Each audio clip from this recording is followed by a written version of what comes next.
Good morning. It's nice to see a lot of people here. That means there's a lot of people here who are not sick about hearing all about paragraphs. That's good to know. My name is Jay Hogue. I'm Director of Design and UX at Oomph.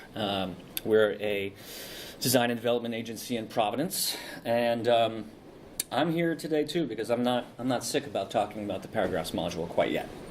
I'm working on that.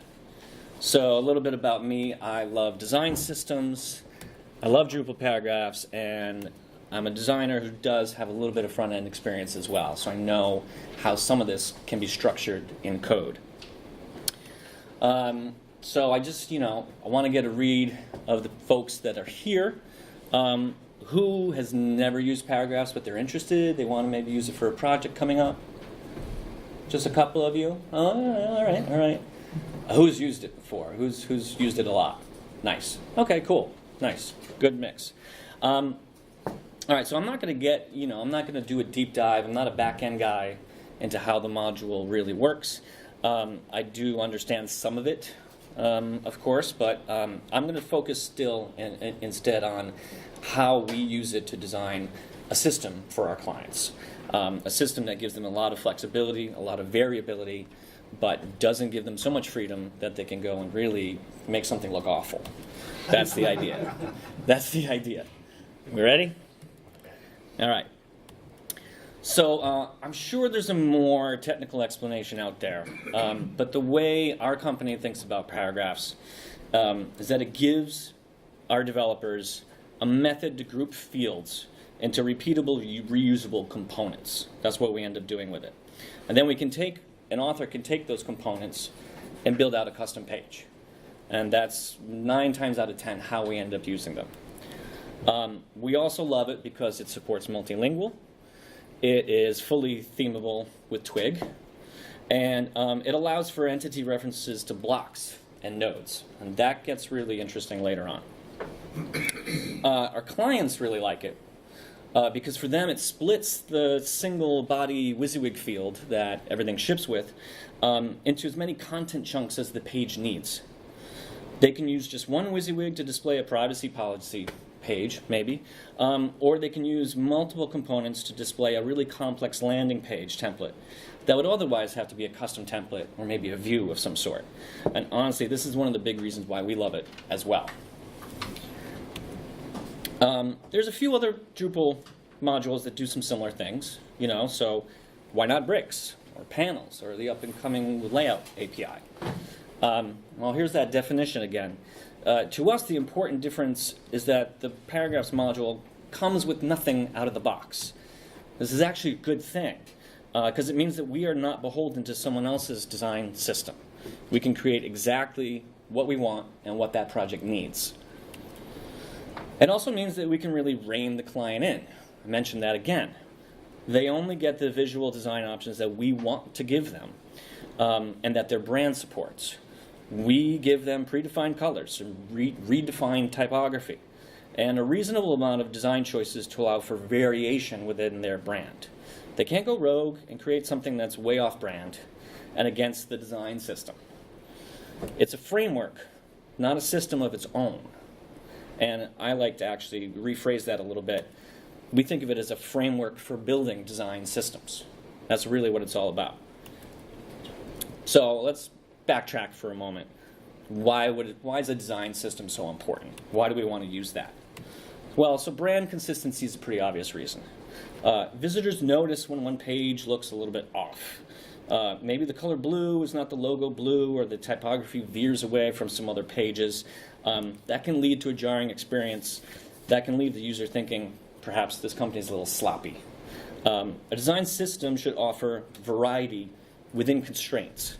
That's what paragraphs does well and makes easy for us to create for our client. We create that system that they work within, and these constraints help create that consistency that a successful brand execution really needs. Another thing it does is it increases the speed and ease in which authors can create new content. The important thing there is that they don't have to think too much about how to design new content. And we want to avoid the author thinking too much or having too much freedom But if they had no flexibility, then every piece of content would look the same. But if they have a design system, they no longer have to think about how to design, but rather which components from the system should I use for the content that I have. How best can I tell this story given the tools that have been created for me?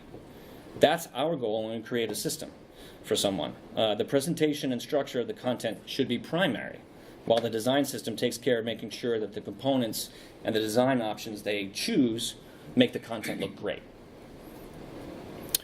So Paragraphs gives us all the technical ability to layer a design system on top of it, but that means we have to know how to create a good design system ourselves. Front-end thinker and designer Brad Frost has what he calls an atomic design thought framework. So you start with atoms, and that could be like a headline or a button. You group those into molecules, so perhaps that's a headline with a subhead and a call to action. And then those parts can form something like an organism, which could be a big image with a headline, subhead, and call to action button on top of it. Finally, you're creating templates that fit into complete pages. So in thinking that way, we had to break down a typical content that a client might bring to a site into chunks that could be made into reusable content components to build these pages. We had to break everything down that way. These chunks, of course, can be rearranged in a myriad of ways, which means that a page doesn't have a template as much as it has a set of modular components that fit together to create whatever you need. Like Legos. You know, that's the classic example. So, quick tangent. There's a real-world application to this. This came out of a real-world problem that we had to solve. We had a client earlier this year. We were given about 10 weeks to design and implement 2 different reports that took the form of long scrolling pages. These reports needed to have a little bit of visual distinction from each other. You know, they should have a family resemblance. They were coming from the same company. But they also had different audiences, so a certain amount of visual distinction was needed. And by the way, the content wasn't entirely written yet. And they wanted to start right now. And yeah, 10 weeks. Did I mention that? So, how were we going to solve this? How we were going to get 2,500 words with images and videos and testimonials on 2 different pages with different looks and feels. A design system seemed like the best answer. So myself and a senior Drupal architect at Oomph collaborated on a technical design solution. We whiteboarded some ideas, and what started to emerge was what I'm presenting here today. We broke things down into an abstract system first, one that would work within Drupal and Paragraphs, and then applied a visual design on top. Along the way, we identified configuration options that would allow some visual variety. We added an animation library, so when you're actually scrolling this page live, things are coming into view. We added a lot of CK editor custom classes, and we had a push and pull with our visual design team and our back-end team. Give us more options, change these options, add this. And what we ended up with was a really flexible framework for building out a super long page like this with a lot of visual variety, but it all feels cohesive. And every single one of these things is a different type of paragraph. So when we were collaborating like that, what we were doing was actually creating our first design system. And we had to figure out where the edges of this system was. It had to work for the client, of course, but it also, in the back of our minds, as much as possible, we wanted it to work for other projects as well, something that we could transfer from one project to the next. So the things that we needed to address were, what kind of content do we need to account for? You know, this can change depending on whether your project needs to be a catch-all, it needs to do a lot of things, or it has a really specific audience and purpose. How many design options does this system provide? How many do we give the author? If we have an idea of what the final design is going to look like, great. But if you don't, how can you build enough flexibility and variability into your system to make sure that you can account for what the design might become? And then what options does the brand require? This might inform that previous point a little bit more broadly or specifically, depending on the brand, but how many colors do they have? Do they have some strange shapes in their brand that we need to support? Things like that. What makes them special that we could add to our system? And technically, the way we set these components and design options up, it simply creates a system of CSS classes that get added through the markup into the Twig templates.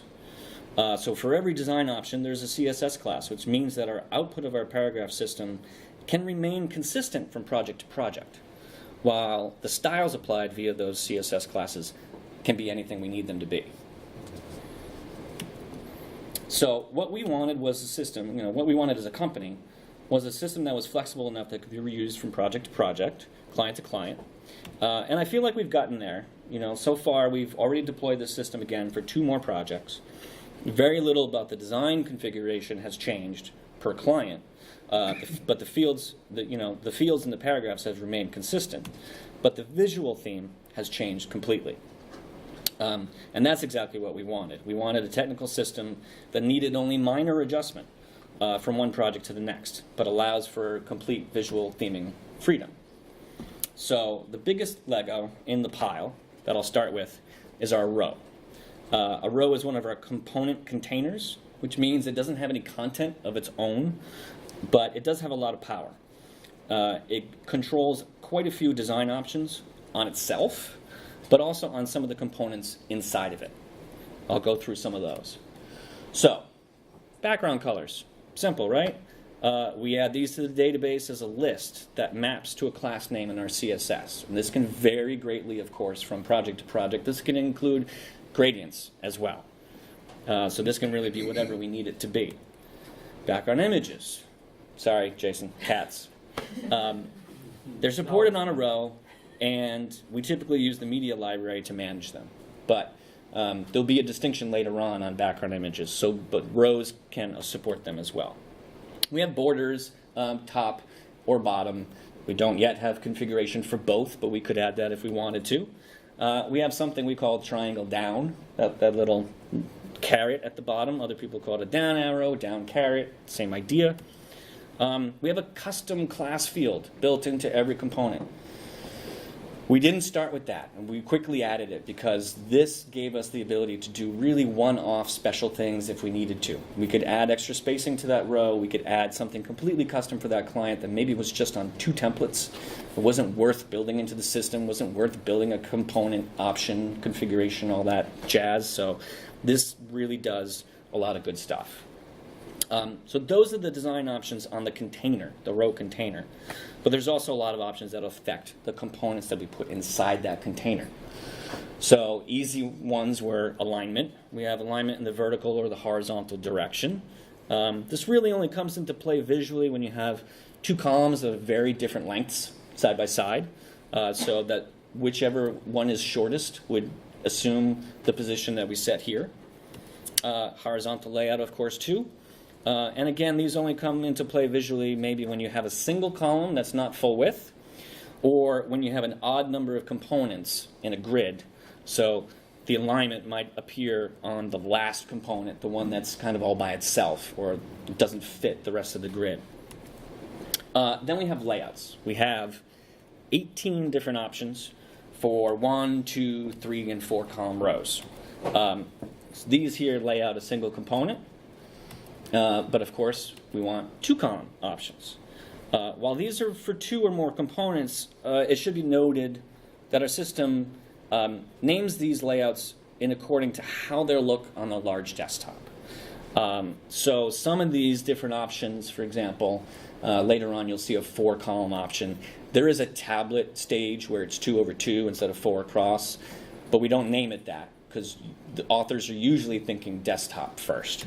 But there's all of that flexibility, all of those media queries are just built into the way these work.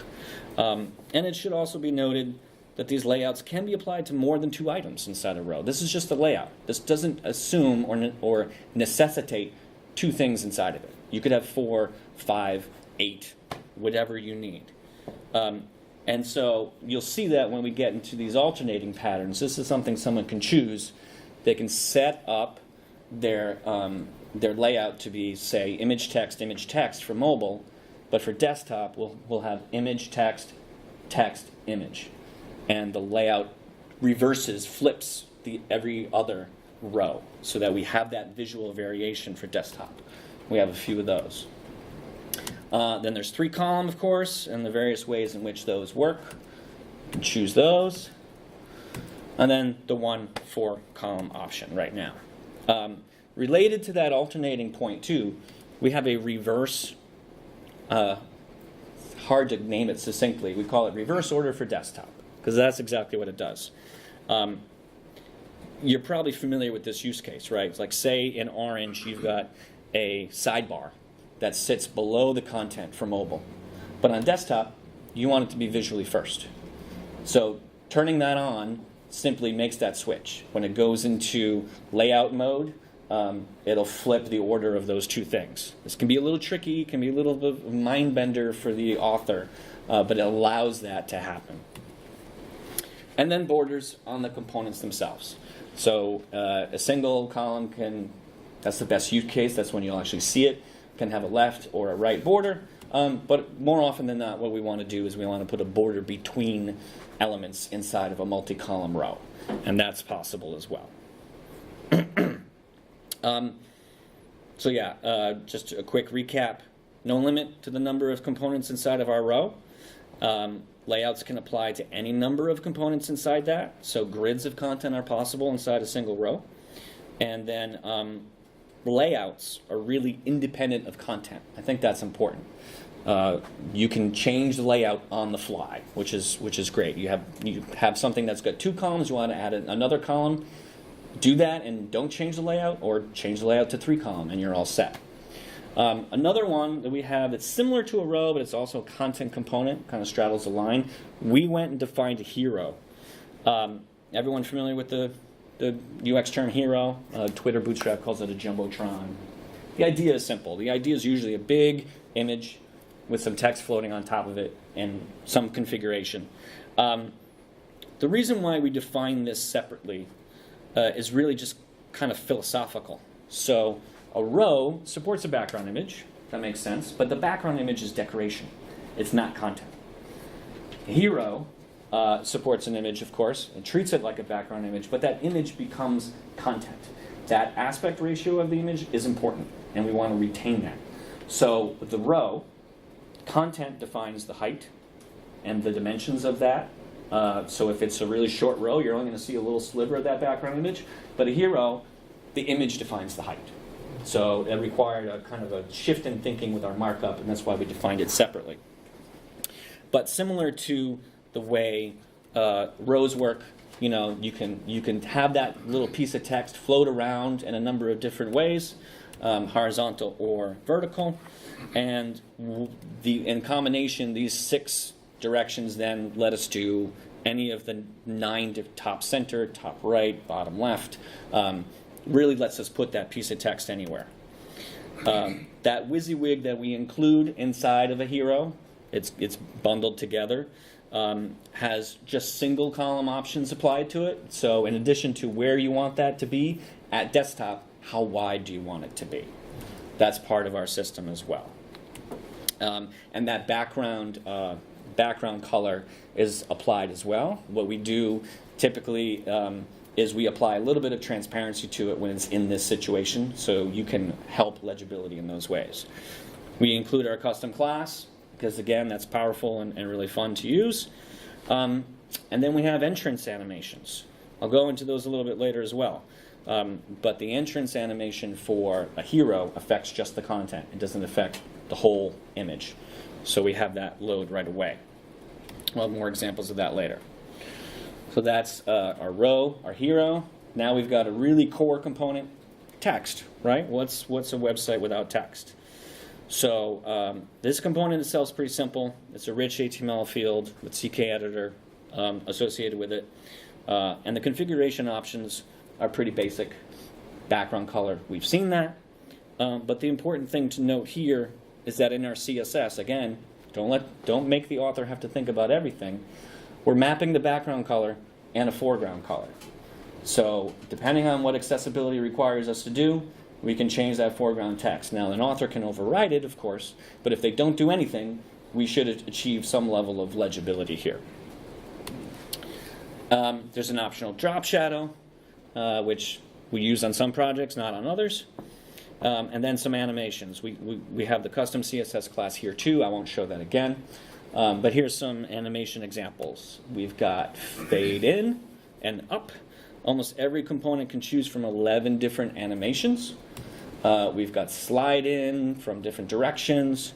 So when the front end user scrolls down the page again, these get triggered and these pop in. So you see some dynamism to the page as well. And then the little zoom guy. We call them entrances because they only play once.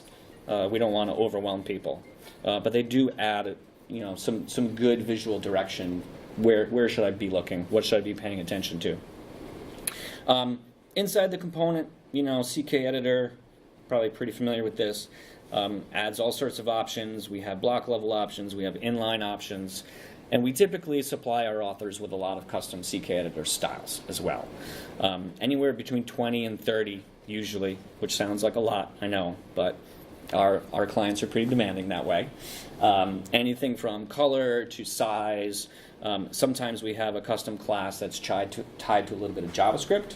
So for that previous example you saw, any of the big numbers, you could apply a class to it and they would count up when they came into view. That can all be done through CK Editor because it's just a CSS class that gets hooked into a JavaScript listener. So there's a lot you can do with that. Now, from here on in, the components start to get a little bit more specialized. We have a testimonial component. Why not a simple block quote inside of a WYSIWYG? Well, we wanted to control the semantics a little bit more tightly. And sometimes we want to reuse these things. Sometimes they might be a content type. So you can go and pick which testimonial you want to put here. Or say, I want testimonials from this category. That could be done. And in the original project too, the client wanted to specifically share some of the quotes on the page separately from the page itself. And have that content of the quote be the content body of the share. So this, breaking that out into fields, making it more specific, really helped us do that. This one has a lot of the same options that you've already seen, and the fields are quote body and optional person, title, company. But that's how we ended up building that. Only the actual quote body is required. We have an accordion because accordions are hard, right? To make them accessible, to make them semantic, it can be tricky. So we wanted something keyboard accessible. We ended up following an example that we found on the W3C that did that. So there's a button element, there's IDs, there's area attributes already built into it, and a little bit of JavaScript to really make sure that the keyboard accessibility is as good as it could be, and adding meaningful labels. So again, not too surprising, we've got background color, custom CSS. We've got two custom properties for this. We have load open, which means when the page loads, it'll be open instead of closed. And we also have an image or an icon that's associated with it that's optional. If someone wants to have a little visual bit in front of the summary, they could do that. Media as well, very important, right? So we have a component for images and a component for video. Putting them together right now for brevity. Of course, CK Editor has many modules that allow for embedded media, and that's fine as well, but we typically use media in Drupal core to reuse entity references to image and video assets. Authors shouldn't have to upload the same image or video more than once. So we broke those out into components of their own, and they're treated like a column in the layouts that we're just looking at. The design options for these are pretty simple because usually our design presents them in a pretty simple form. So animations are possible, borders are possible, and that's pretty much it. So I went through all of our content components before I got to this one because it's a little bit of an odd duck. A column group. You can kind of think of this as a vertical row. So sometimes an author wants a column and a layout to contain, for example, an image and a WYSIWYG. And they want that to be one column in the layout, not two. So a column group does just that. It wraps more than one component and lets you treat it like just one row, one column in that whole row. And this, again, is more of a container, so it has very few options to it. Most of the design should really be coming from the content inside of it. So it's pretty simple, but the concept can be very useful, very, very powerful.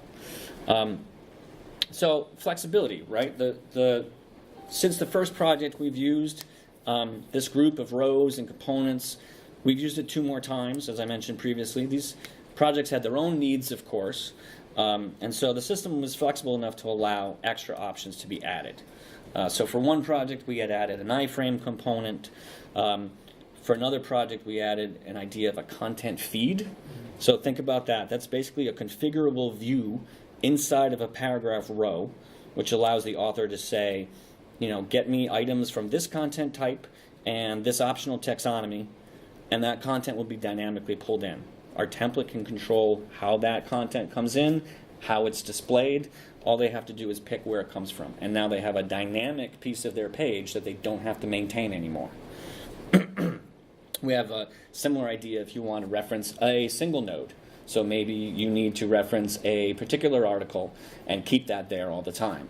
So we can reference dynamic content from somewhere else in our paragraph. For another client, we created, we can do custom blocks inside paragraphs. We can do web forms inside of paragraphs. So this makes reusing chunks of content and other modalities that you have around the site very easy, very efficient.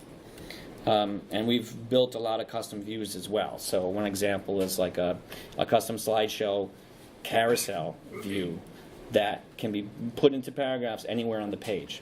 The great thing about that is, think about home pages, right? Why isn't your home page built with paragraphs? Why does it have to be a standalone template, a custom template? It doesn't have to be, but more on that a little later. So that's what started us thinking. After these 3 projects now, we've started internally thinking that every design and every project should use paragraphs. There's almost nothing we can't build in this fashion. Custom homepage, like I said, paragraphs. Testimonial slider, paragraphs. Product landing page with a video, a testimonial, some related products, that could be paragraphs too. It's really powerful.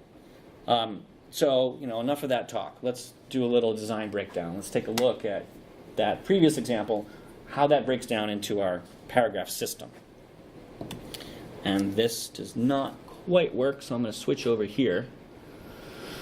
So what I've got is I got what you've seen previously, but I can expose what those things are. So we just described the hero. There's your hero. We just described column group. So there's that blue column group holding those things together. We've got an image. We've got 4 things inside of that. Yeah? So is this report now a content type with all these paragraphs in it? This report is a basic page with paragraphs turned on for that content type. Yeah. So they can make as many of these as they like. It's just a basic page. And it's, super long, of course, because it has a very specific lifespan. But every year they need to do this annual report. And so now they have the system to release those on their own. Yeah. Big WYSIWYG on that side. Another hero. I'll hide this again. So this, you can probably guess how this is built, but it might look like one big WYSIWYG. It's actually 2. We've got that drop shadow there, so that requires that necessitates that being wrapped in another WYSIWYG. Come over here. These get interesting, but you can start to kind of figure out how they're probably broken down. Greens are a row, blues are a column group, right? This one is a good example of, we've got a gray background on the row, we've got a white background on this WYSIWYG, it's got the drop shadow, it's got a 6733 layout on it. Go down, that's pretty typical. There's another hero. Here's our first video, so we get to see a video in action, how that works, pretty typical. Here's another one, so another Contrasting background colors. This column group actually has an image and a testimonial put together. Here's another video. This one now, I want to get to something interesting. So here's an example of, in this particular report, the triangle is used just once, but that is an example of how that came to be. And we tie that in our CSS. That's dependent on whatever the background color is, so they'll always match. They don't have to worry about that. This is an interesting example just to reiterate the fact that we have one row, we have 5 things in it, we have a 3-column layout applied to it. The author decided this space is okay. We don't have a 5-column row. If they chose alignment center, these 2 guys would sit right there. That space would be split on both sides. So they have the option to move things around. They have the option to create grids of content like that. Move a little further. I don't think there's too much more. There's our 4-column in the wild. And that's about it. But you can start to see now how this was put together. The interesting thing is the same components, the same design system, change the fonts, change the colors, change the line height, change the header styles. You've got a different website. It does break things down, maybe too far, but I think we're getting to the point now, again with that custom class option, to say we've got a really good system. Now how do we break that system every now and then when it makes sense? How do we make a small impact that can make the whole thing have a lot more personality than just the same thing over and over again? But that's part of systems, right? It's always trying to make sure that system doesn't look boring, doesn't get too repetitive. But this lets them do a lot of content really quickly. Again, they're not thinking about how they need to design this, but which components, how do they break this up, how do they tell that story in a cohesive way. So probably, this audience, what's the admin experience like? Paragraphs is a lot of options to throw at people. Is it overwhelming? Is it hard to use? The answer is a little bit of yes and a little bit of no. There's some things that we've done to try to make it a little bit easier to use and more efficient. We've grouped them together. So instead of taking the chance to do a live admin preview, what I did is I put together a video. So using the field groups module, let me pause this real quick if I can, figure out where the cursor is. Oops. Let's try again. Messed up. What we did is we used the field groups module to create those tabs that you saw. And that helps put our options together in a way that makes a little bit more sense. It makes it easier for people to actually try to use it. Now, can someone tell me where my cursor is? So close. All right.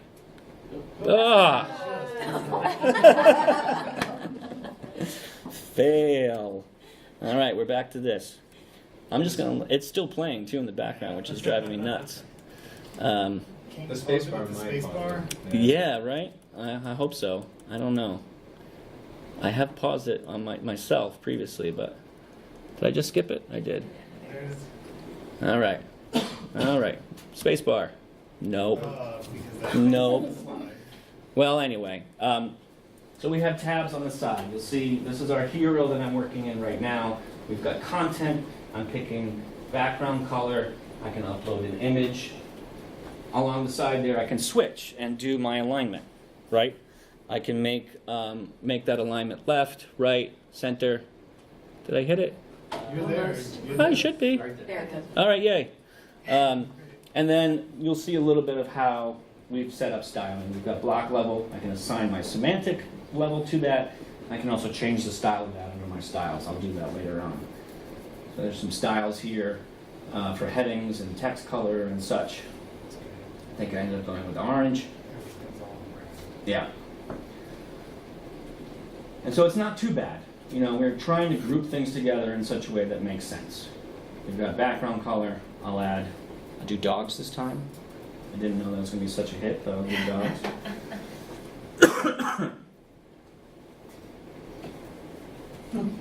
All right. We upload that, we create that, put it in an alt tag. Here we go. So that's my hero. Now I'll go, I won't try to pause this at some point. Here's changing my alignment, those are my options. Picking from my layout, this is simpler than a regular row, so just picking how big I want that to be, and a custom class if I want to. I'll go and collapse that. Now I can only add a row or a hero at this point, because a row, it comes first. You need the row before you put the content inside of it. So here's my row, I'm choosing my alignment, left, right, that same background list again, so that's consistent, that always works. Here we'll see the layouts, there's a lot more. And we use option groups to try to group them together, make a little bit more sense. I'll choose the 2575 here. Here my border options are all grouped together. We can do column borders, we can do borders on the row, we can change the style. And then extras. Now, under extras, I've got my triangle separator or my custom class for the row. Now, I add a WYSIWYG. I'm sorry, I added an image. So this is the image. Here's my animation list. I'm going to shut the border off. I'll upload another dog. This one's one of my favorites, is Jack Russell. I used to have Jack Russell. So this guy gets uploaded again. And then what I'm going to end up doing next is adding a WYSIWYG alongside that. Pretty simple. You get a sense of how the admin experience works. And I think the field groups module, we did this previously without the field groups module, and it's a mess. Everything's like underneath the WYSIWYG. It's kind of terrible. But the field groups does really help quite a bit. I'll get my Lipsum back in here. This will give you a little bit of an example more about how, also, it's a separate conversation, but we split semantics. That should be an H2 on the page. It's the second headline. But maybe we want it to look like an H3. So I can give it a semantic meaning under block level, but then I can give it a stylistic look that's separate if I need to. I'll make that first paragraph a little bit bigger. And then I can choose to change the background color on the WYSIWYG if I want to. Don't have to. I can choose to put a background image if I want to. Drop shadows off by default. Change the animation. Sure, fade in right, that looks good. And then, just for an example, what that could look like, a custom class to change that particular thing just a little bit. And that's a quick little overview of what the admin experience is like for people. So again, making them think about options and then concentrate on their content itself. The other nice thing the Field Groups module does is it gives you a little bit of a preview. We haven't done a lot of work to make that custom, to really change what that does, but you start to get a sense of what our class structure looks like. That's our layout class. This is the border, obviously border style. Here's the vertical alignment. Here's the background color. Here's the horizontal alignment. Here's some content, the image content, the animation. So visually, at least, we don't have a nice little preview. Wouldn't that be great if we had a thumbnail of that right in this view? But we have a long text string that sort of describes what that is. In the future, we'd love to be able to just let you say, I named this row dog. And then you know what that is in the admin, and it's really great.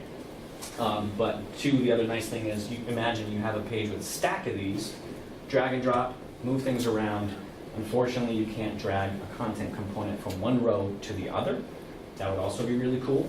But under here, there's remove and duplicate. Duplicate is fantastic. If you have a really complex row system with all your options, you just want to duplicate that and switch out the content. That makes it super easy. And we end up using that quite a bit. Some of your wish list items are part of layouts, just out of... Yeah. Yep. And I'm sure some of that will be coming. Right. And Exactly. How these two things play together, being able to do front-end editing with the layout API in paragraphs would be really, really cool, really interesting. So, I think two things. One, that project that I'm working on for the state of Georgia, Lullabot, is working on some of that. Because the reason I went with the layout stuff was specifically for the drag and drop. Yeah. But the other thing that I played around with in the admin side that is worth checking out is actually using the preview mode instead of just open or closed. And it actually works. It does. So Yeah. it pulls in just enough of the styling, and then if you're using the add minimal module, you can add a little more CSS to move things around Right. a little bit. But I felt like you can read everything instead of deciphering the small lines. So it's not quite as good for Yeah. drag and drop. I noticed, so Adminable does give you a little bit of a preview. It doesn't apply all styles, it applies a little bit, but it applies a weird subset. So it applied my animations in the admin, but the JavaScript wasn't there to scroll into view and show something.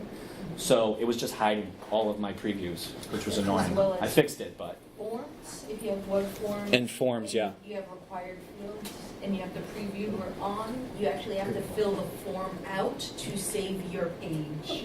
Yes. Weird thing about the preview, so I've actually turned it off recently, just to do some editing. I Yeah. wonder if you could Yeah. do it selectively though. Like, for like certain components, use the preview mode. Yeah, I think it can be turned on and off per paragraph type. Per paragraph type. So for custom blocks, that might be a good thing. So this leads me into an opportunity to quickly plug a project of ours. So because of all this work we've done, because we want to be able to reuse this set of configuration from project to project, we created a module. It's a public module that is, it's in beta right now, but it is a project that if you're interested in getting a jump start with your paragraphs development, if you like the way we've thought about things and structured things and the way things nest and can be used, this might be a nice place to start. Check it out. Download it, use it. We've got some work to do in the next coming months, but I think there'll be an alpha release, I'm hoping, in like January. And if anyone else in the open source universe loves it, great. We hope so. And we want to try to make sure that it's following as many best practices as possible.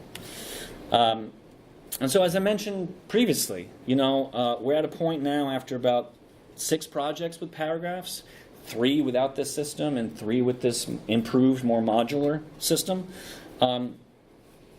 We're at that point where we think anything could be built with paragraphs. Like I said before, like why would we ever create a custom homepage template?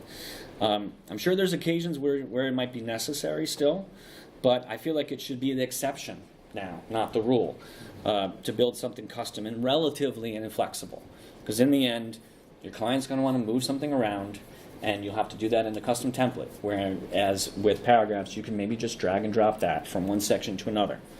So, just a reminder, paragraphs, we can have iframes, we can have custom embeds, we can have custom blocks, we can have collections of media and display those in particular ways.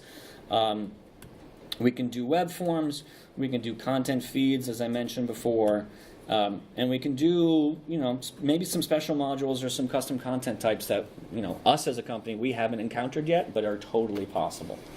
So, the question is, why not? Why not build all the things with paragraphs? So I'm going to explore this notion really quickly with a recent project of ours that we did not build with paragraphs because we thought at the time that it might be too much work. Paragraphs does require a lot of thought because of all the variations you give someone. You have to do a lot of testing, make sure all those variations will work. So that can be time consuming. We've tried in our module to abstract as much of that as possible so that there's a theme layer and there's structure to make it really easy to do that again and again. But it still requires testing. But, now, at the end of the project, we feel like, maybe it would have been less work, actually. And now it saves the client from having to figure out, okay, where is that custom block content? Where can I find that? How can I edit it? Or how do we give them access to those blocks? So I think there's a lot of reasons not to do that anymore. So here's a home page. And homepage templates are usually custom, right? But I'm like, why can't we build this with paragraphs? That's a hero. This is probably a custom block that we can put inside the hero. This is like a news feed, right, from their blog. We go down. That's simply a WYSIWYG centered on the page. This kind of thing could be a custom block as well. Could pull from their products. They sell digital products. We don't have an 8-column grid, but we could easily add one, or we can make it part of that block system. Come down here, we got some big numbers that count up. That could have been done. This is a background image on a row. That's a WYSIWYG. Here's a 2-column. You can see how that starts to break down. This might be custom, right? We have columns and columns. But this could be done perhaps with a custom class on a unordered list. That could be something like that. Here's another simple row. Here's something that's actually part of the footer, but really that's a 4-column grid. With a custom class again, we could say, all right, in that case, when that custom class is here, we'll make the first part of that grid a little bit bigger to account for this kind of offset of 25%, 25%. So why not? Why couldn't that be done? And even when we look at something like this, so this is a product. This is a content type. They sell products. But they have, in reality, they have some products that are better sellers than others, that require more explanation, that require a little bit more customization. So why couldn't each of these pages be a paragraphs template that they change out for each product and selectively say, yes, this one you can demo. You can demo this software product, include the form, or you can't. Take it out. That could easily be done. And these content feeds that I had mentioned previously, related products could be a content feed, could be a configurable view inside of a paragraph component that you could put anywhere on the page. Same thing with this. We usually call this a recirculation area. You're at the bottom of a news article or you're at the bottom of a product. What are related products? The admin, the author has said, give me 3 from the product content type that also are from the the power taxonomy. Now that's built out. And our template goes and gets the featured image, the headline, the date, etc., and puts that all together for us. Something like this is a little bit more obvious. So this is like their careers page. This is built around recruitment. But I think without me having to point it all out, you can start to see how this could have been built out in a paragraph sort of way. Even something with this kind of impact. That's just WYSIWYG components with different background images and or colors, and different kind of content inside. They can update these numbers. They can say, hey, we won Best Place to Work 2017. Update that themselves. Don't have to come back to us. It's not a custom block. Something like this, too, could be a special class put on an ordered list, for example. That could totally be done. So, this idea for us internally really makes us think we could build more flexible sites for our clients. Our clients are coming to expect this sort of design flexibility, this sort of system thinking to allow them to do this and to make these custom marketing landing pages either for SEO campaigns or for recruitment and have the control over it that they really need, because the pace of change is quick. And keeping this up to date, making sure people understand that this is a great place to work, figuring out how to do that is really key. Again, even something like this, that could be a custom block module that pulls in an Instagram feed. There's no reason why that can't be done. So that's it. That was kind of quick, but thanks. Now I have some time for questions and things like that, on how we use and how we think about design systems. So, thank you.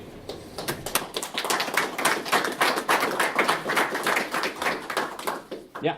How do you do the duplicate paragraphs then?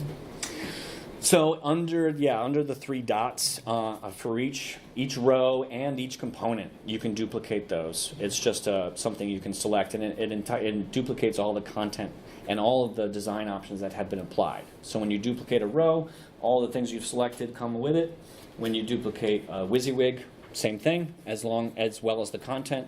So that makes it easier when you're doing some repetitive things, right, to duplicate those items right on the fly in the page and not have to touch your design options every single time, not have to go back to all the drop downs. Is it something special that needs to be turned on? No. I don't think so. Yeah. Yeah. But related to that, you said that you can't drag and drop components out of a row, so can you duplicate a component out of a row, or do you have to duplicate the whole row and then just delete the components? From row to row, we don't have yet a way to do that. Yeah. Unless you have Well, other. I haven't tried it yet, but there's a new module, relatively new module that's come along with paragraphs, paragraph library. And Oh. so I think the intent there is to have ones that you can define as a library item that you can then use. But I don't know Yeah. if you can then use it and then modify it. Mm-hmm. So I'm not sure if it's really the whole solution or really more, I'm making this thing and I want to use it in 4 places. So, Yeah. I don't know, but there's definitely potential there. There's also another newish similar module that I've used called Paragraphs Embed. Embed. Yeah, and that's more like it lets you use paragraphs in like the CK editor toolbar. Oh, wow. And That's kind of like, that's Inception. Yeah, exactly, but specifically for paragraphs, and that also allows you to reuse them. But yeah, same question. I don't Like have to within modify them. That's why. CKM? Yeah. That's cool. And that, It's there pretty was, handy. Yeah.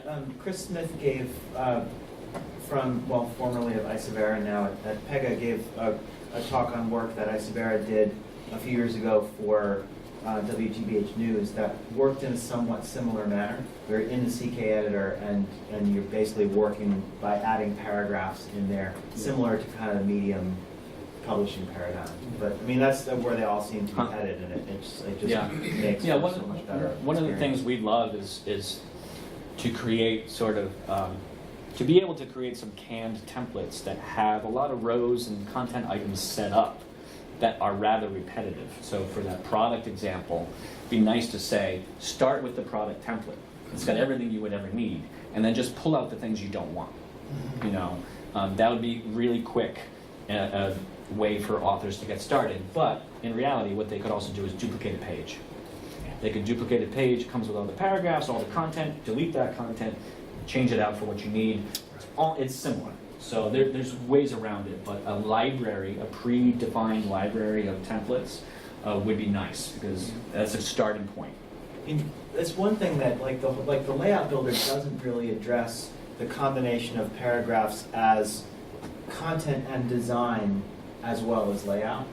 So, you know, when you set up paragraphs the way Oomph has done it, you've got both content and design flexibility, but that's also then tied into layout. So, I mean, ideally, I think with the layout builder that does give you the drag and drop all the way across, you really want to embed paragraphs in. So, I mean, I think that this is not an exclusionary thing. It's really about how you combine them to give the right kind of editing flexibility as well as the layout power. Well, could you elaborate on why you don't think that it does?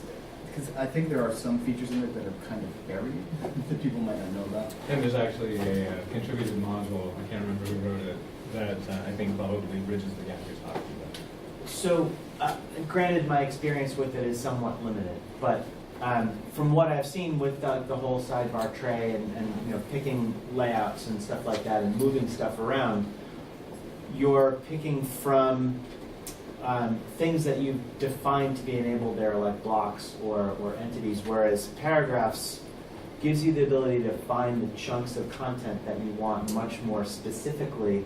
But then if you wanted to also build in things like, I want this image to be a background, I want the text to line to the left. Like, so that's where like I think the design component aspect of what you can do with paragraphs is really unique, that I don't think like, layouts is exposing existing entities within Drupal, where this is like creating the entity in the way that you want. So I actually just finished a build that uses both paragraphs and layout builder together. And like some of it is custom work, and I think that we all need to figure out exactly how layout builder can be used for this sort of thing. Yeah. But Yeah. all of the layouts, you can have configuration options, so that all the configuration options that are with your layout paragraphs could be in the layouts in Layout Builder. So when you put content in there, you can set all those settings. Mm-hmm. And then the blocks for Layout Builder can be anything. So they can be paragraphs. So we added blocks for specific paragraph types, and they can be used there. And then there's also, and this is a feature that's like kind of buried, but there's the concept of an inline block in Layout Builder. And that lets you add content in Layout Builder that is specific to that node, so you don't have to like create the blocks you add first. Oh wow. Okay. I think all the pieces are there. It seems like and we're figuring out how they all work. We're really working towards a visual editing system, it seems like. Yeah. Yeah. Well, was the container rows that you guys created that allow you to Mhm. select color and background image and stuff like that. That's currently not easily done in Layout Builder when you're picking a layout, but that's what Lullabot's been working on for It that system requires in Georgia. just some custom code. Yeah, Yeah. yeah. So that's where, you know, the layout building that you want to control the entire page. A layout builder makes a lot of sense with that, with this added flexibility. So given that you've created a solution that can handle some of that, and Lullabot's working on that, and we know how to do it in paragraphs, like, we'll get there. Yeah. But, and I do think like it is that cross-page drag and drop that's so useful. That Right. And editors would like. And again, for us, it's making sure that we have a system with a defined set of flexibility that, again, won't let someone go off-brand, won't let someone use a color that is completely wrong, introduce a heavily weighted typeface that they need for one headline, you know, like things like that. If we can Screw up put more contrast, that parameters. screws up accessibility and stuff. And accessibility too, like to be able to build some of that into the templating is really important so that we have our standards baked in and they don't become something that people have to think twice about. They can concentrate on the content. It's already a pretty complex system, so making it easier for them is really one of our goals. So, I heard you say Inception before, and I always joke about like paragraphs Inception. It is already Inception, and the paragraphs inside paragraphs, which is what a WYSIWYG inside a row is already that. Yeah. So I see you've done some kind of nice things with the admin that I like, but have you put any more toward the content editors? Really, I see struggle when you have like row. Yeah. Yeah. And they're like, where do I start? How do I solve this? And they really have to do this kind of game of like seek and destroy to make changes. Have you put any thought around how to improve that? Yeah, piece? definitely. Yeah. So some sort of visual iconography, maybe not iconography, but like a preview thumbnail Yeah. of each row would be fantastic. You get that a little bit once you open them up, but when they're collapsed, that all goes Yeah. away. It would be nice for something like that. I think it's got to be visual. Icons won't do it, so it really needs to be specific for that person's content, whatever they've got there. Yeah. How to go about that, how to render that, I don't know, not yet. That's something like our team would be interested in helping to try to figure out, for sure. That was my motivation for trying the preview. Yeah. And I mean, I get like there's some things where it won't work, but we had that problem. Right. So I used to Yeah. work with Kelly over at Severa, and we did a lot of projects with paragraphs. And that, like, when you get to that level of inception, it is really hard. So where you can, setting some to render in the preview mode lets them see the content and then have a better understanding of what's there. But also, you know, I think quick edit comes into play. If you can get that to work well, then you Yeah. never have to go in the edit Right. screen. If you could start to edit on the front end, that would probably solve the problem. Absolutely. So Yeah. I just saw a module for paragraphs edit, which gives you contextual filter for your paragraph, that when you click it, it will bring you to the edit page down to your paragraph. Oh, even that. I believe Jim Birch. Yeah. Wow, that's Set great. that out. Nice. Yep. That could totally help too, because you're right. For sure. Those long form pages. So luckily, there's not one page with all those rows in it. What we actually did to drive the navigation across the top is we broke those into pages that the menu system then puts together into one big one. So that's actually chunked up already. That's nice. But even some of those are probably 12 rows deep.